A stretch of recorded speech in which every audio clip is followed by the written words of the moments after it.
Are we ready? Yes, we are ready. Welcome, folks. Today I will be sharing with you guys my review of Cyberpunk 2077. Now, this review will not include the Phantom Liberty DLC or expansion. This will only be Cyberpunk and Cyberpunk Patch 2.0, and that's about it. That's it for the review.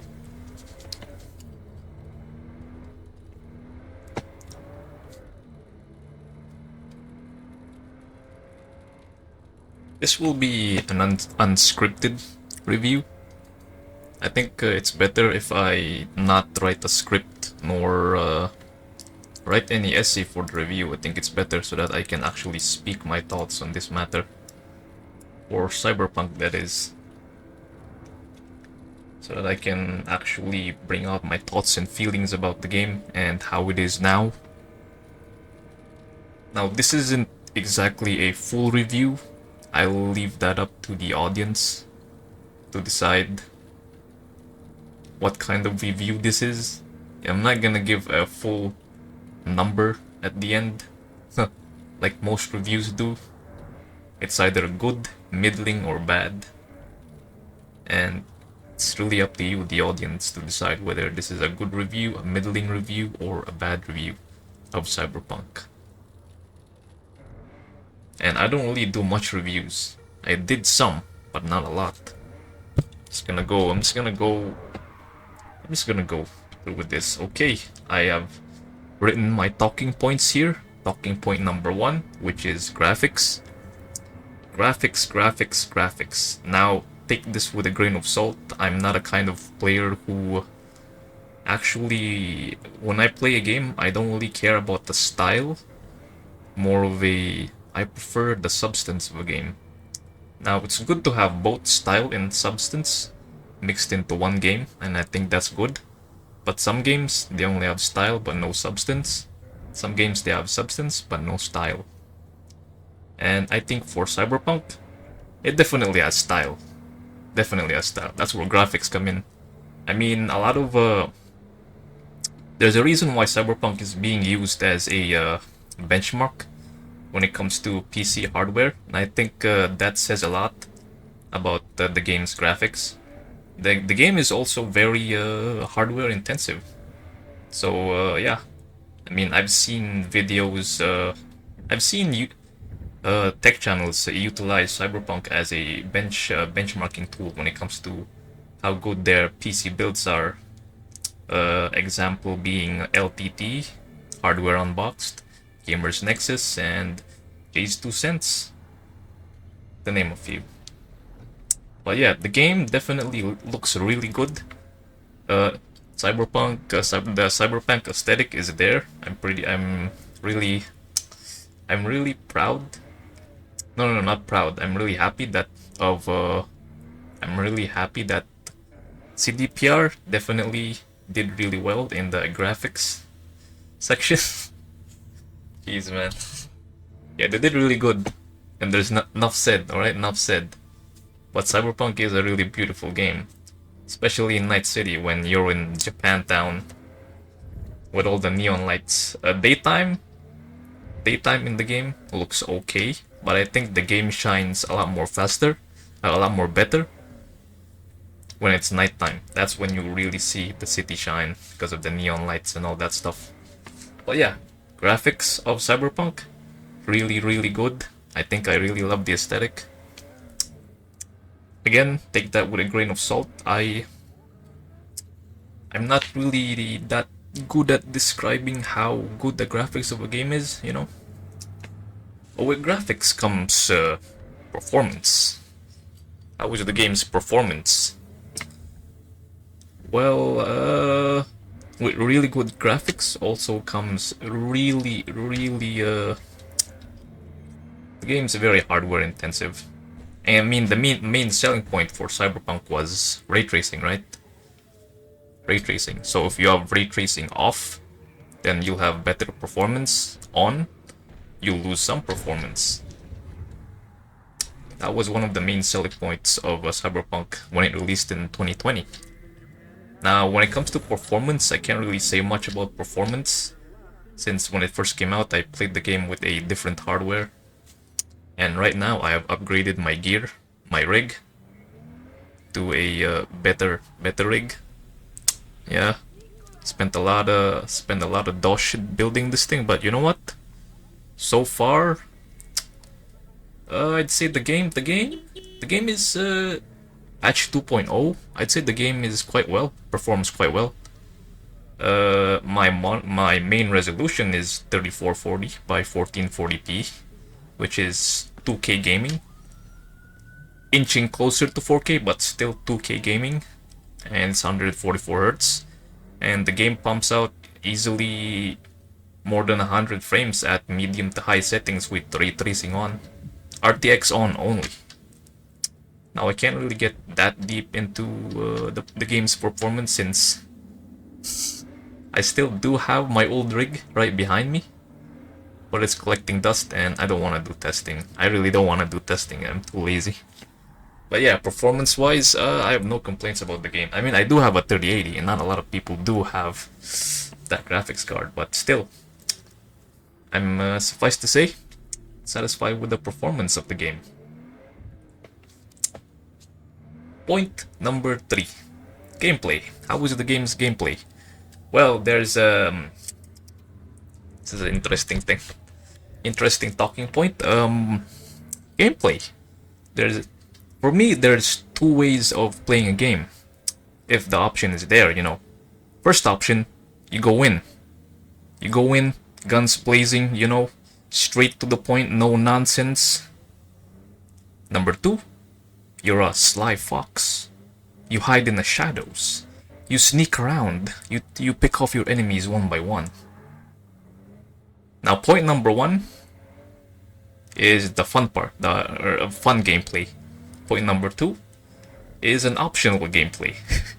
Most players go in guns blazing. Now, for me, it's really situational. But I did play the game on the hardest difficulty, and I did find myself early on in the game mostly sneaking around, picking off enemies one by one, doing quick hacks, since I easily get one-shotted. Since my V is currently really low level, not a lot of implants. I don't have the right perks. So yeah, I've been doing a lot of sneaking early on in the game on the hardest difficulty of Cyberpunk. But once you do reach mid-game, you might want to go for the first option, which is going in there guns blazing. But it really depends on what the gig is. If the gig is it requires me going sneaky peeky, I will go sneaky peeky if I get extra eds. But again, the sneaky peeky option is really optional. But yeah, compared to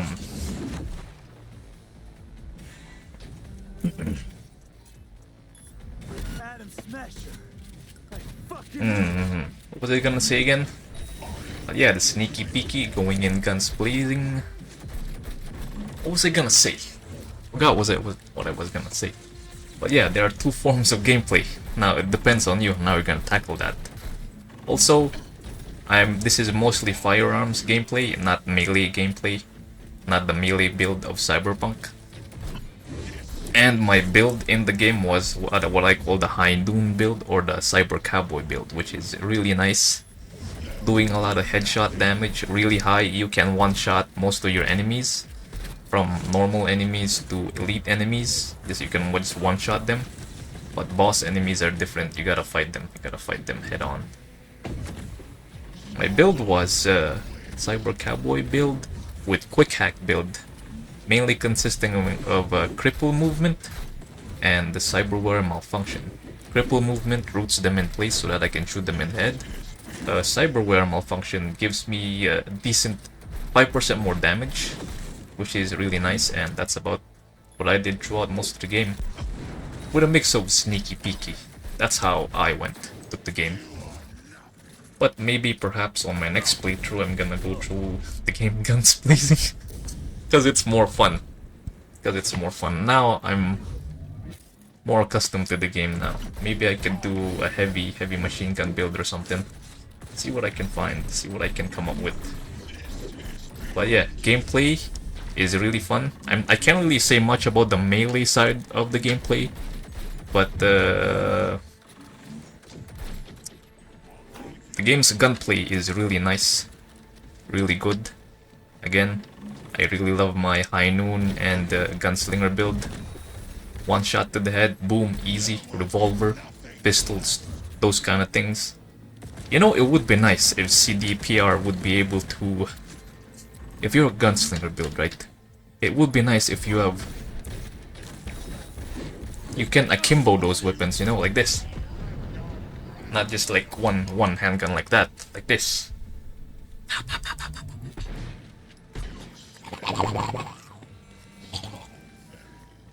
I mean, you did see Jackie do an akimbo on both of his two pistols on the first playthrough, the first part of the game. So it would be nice if they include that. You can akimbo pistol.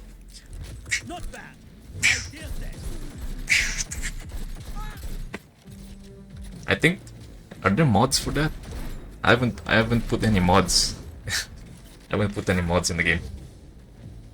But yes, gameplay, gunplay, it's there.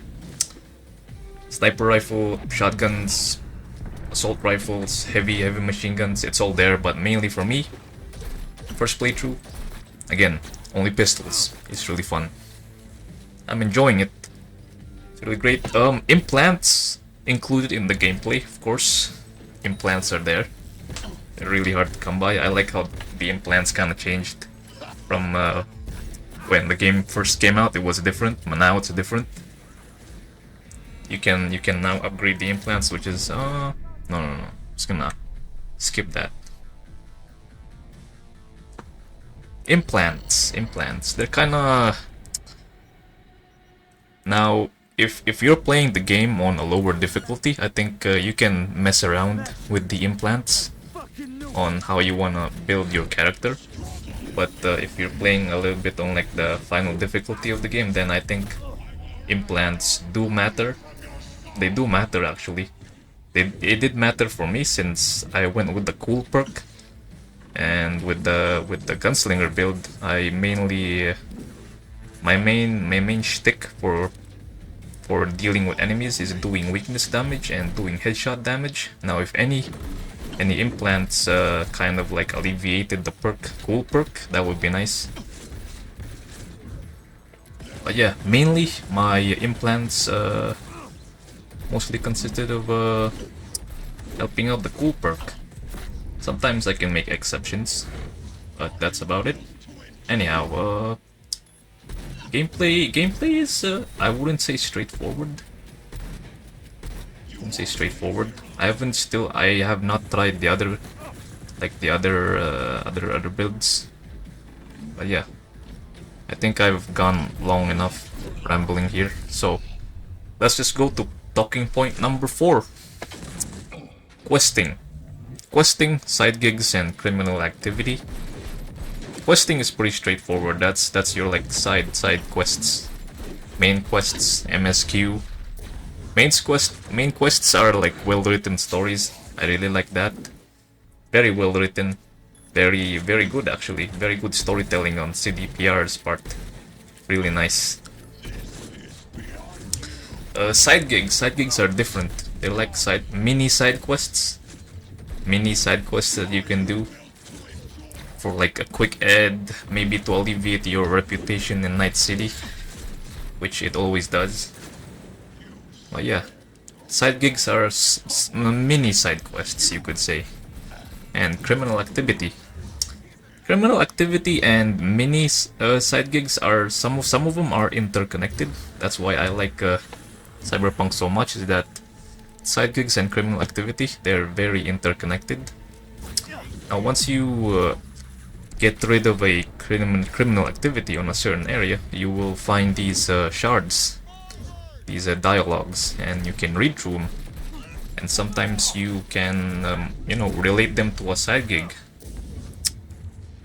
I don't know how to explain it, but side gigs and criminal activity are usually interconnected. Everything in Night City is interconnected. One of the side gigs was that Kosh? Kosh. The side gig was Kosh. You have to kill her. I did kill her. You know what I found? Apparently, she works for Biotechnica, and she kind of messed up some sort of an experimentation which killed about 70 nomads. And in order to save her skin, she has to put lower employees under the bus. Lower level employees under the bus. So they're gonna be in big trouble. But not her, since she's saving her skin. Anyhow, around the side gig area, there are criminal activities going on. And once you deal with these criminal activities, you will see data shards. You can read through the description, dialogue, and she's involved in there. These are the lower end employees, and they just got killed. Anyhow, everything in that is interconnected, and these data shards are pretty much tells you the whys and to hows as to why this criminal activity occurred. The whys and the hows. Man, my brain is working at 100%. I'm fucking tired. Just came home from work, guys. So, please bear with me on this one. This is not really a good Cyberpunk review. Unscripted as it is. Anyhow, yeah. Cyberpunk is a really good game. I say good game. Did I say that? This isn't really an official review, but you could say that. I'm just gonna write a review. Final thoughts for the game. Well, as a final thought, I will not give the game a score, since most reviewers do give a game a score. But what I can say is that when I purchased the game back in 2020, I was really disappointed. I stopped playing the game. I dropped it after 40 hours. And you know, plenty of bugs back then, not really fun, unoptimized. What was promised wasn't there, wasn't present. Again, really disappointed in what CDPR did there. I didn't even finish the game. But now, close to 3 years later, patch 2.0, some things were fixed, some things were adjusted, some blunt areas were sharpened, you know, and I'd say that's good. I mean, I just finished the game, and this would be my playthrough this year, and I've already went through the many different endings. I will not spoil the game. I went through the many different endings. I do love the story, and what CDPR did here was made me feel emotions. At least when you play a game, at the end you will feel that emotion, and once you finish the game you feel kind of empty. You go through a roller coaster of emotion, and you know what?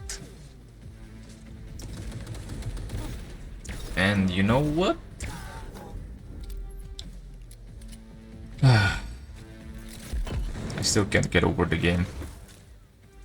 That can't be the end. That cannot be the end.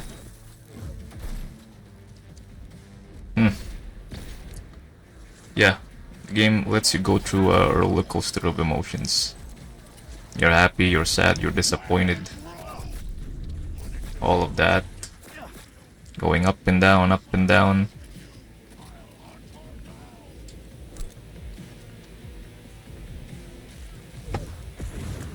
So that's my final thought. But I would also like to add that, yeah, not only does Cyberpunk have style, it does have substance. I can't tell you that. It does have substance. It has both style and substance. Yeah, definitely. Alright, with that said, that would be my review of Cyberpunk 2077. Unscripted review. unscripted, nothing. I didn't do anything for this one. I just started recording this one after coming home from work. That's why it's so a little bit messy, scuffed, you could say. Yeah, scuffed, that's the right word. But anyhow, folks, it's really up to you how you perceive this review. Whether this review of Cyberpunk is a positive one, a middling review, or a bad review for Cyberpunk. But I think a really good baseline as to whether to decide Cyberpunk is currently good now would be going through Steam reviews. And I'm going at Steam reviews right now, and currently Cyberpunk is sitting at... let me see the reviews of Cyberpunk.